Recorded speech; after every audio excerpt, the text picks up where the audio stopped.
Nominated పదవుల భర్తీకి KCR green signal ఇచ్చినప్పటి నుంచి పార్టీ నాయకుల్లో తీవ్ర ఉత్కంఠ నెలకొంది.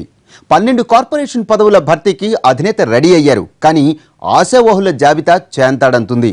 2001 నుంచి ఉద్యమంలో ఉన్న నాయకులతో పాటు కొత్తగా వచ్చిన లీడర్లు ఈ పదవిపై కన్నేశారు. అయితే ఎవరికి ముందు ఎవరికి తరువాత అన్న చర్చ జరుగుతోంది పార్టీలో.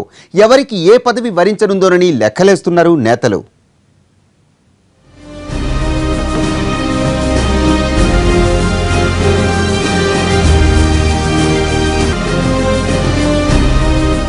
ఆషాఢం పోయింది, శ్రావణం వచ్చేసింది. ఎల్పీ సమావేశంలో చెప్పినట్టుగానే 12 మంది నాయకుల్ని కార్పొరేషన్ పదవుల్లో కూర్చోబెట్టనున్నారు సీఎం కేసీఆర్. అయితే ఆ అదృష్టవంతులు ఎవరన్నది ఇప్పటికీ క్లారిటీ లేదు.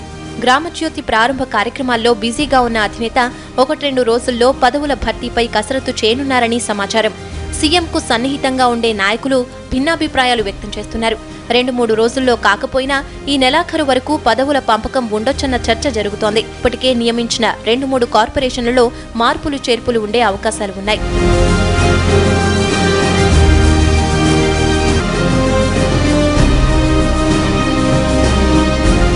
ప్రభుత్వం ఏర్పాటై ఏడాదిన్నర కావస్తున్న తరుణంలో కేడర్ నుంచి లీడర్ వరకు అంతా పదవుల భర్తీ కోసం ఆసక్తిగా ఎదురుచూస్తున్నారు.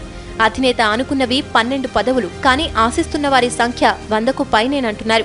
వరంగల్, నల్గొండ, మహబూబ్ నగర్, కరీంనగర్ జిల్లాల పార్టీ అధ్యక్షులు నామినేటెడ్ పదవులు ఆశిస్తున్నారట. ఇప్పటికే సీఎంకు వినతి పత్రాలు ఇచ్చారని తెలుస్తోంది.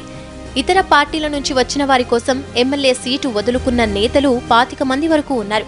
వీళ్లను పదవుల్లో సర్దుబాటు చేయాల్సి ఉంటుంది. వీరితో పాటు పార్టీ పదవులు ఆశించి భంగపడ్డ వాళ్లు నామినేటెడ్ పోస్టులపై కన్నేశారు.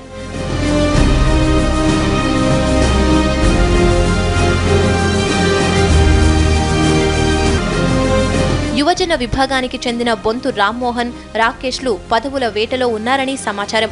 ఈ కోటాలో ఇద్దరికి పదవులు వరిస్తాయా, ఒకరికి ఇప్పుడు మరొకరికి తర్వాత పదవులిస్తారా అన్నది క్లారిటీ లేదు.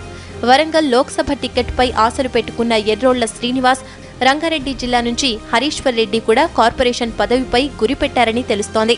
ఇలా ప్రతి జిల్లా నుంచి ఆశావహుల జాబితా డజన్ల కొద్దీ ఉంది. కానీ భర్తీ చేయాలనుకుంటున్న పదవులు డజన్ మాత్రమే. మరి ఎవరిని నొప్పించక పదవుల్ని ఎలా పంచుతారో చూడాలన్న చర్చ పార్టీలో జరుగుతోంది.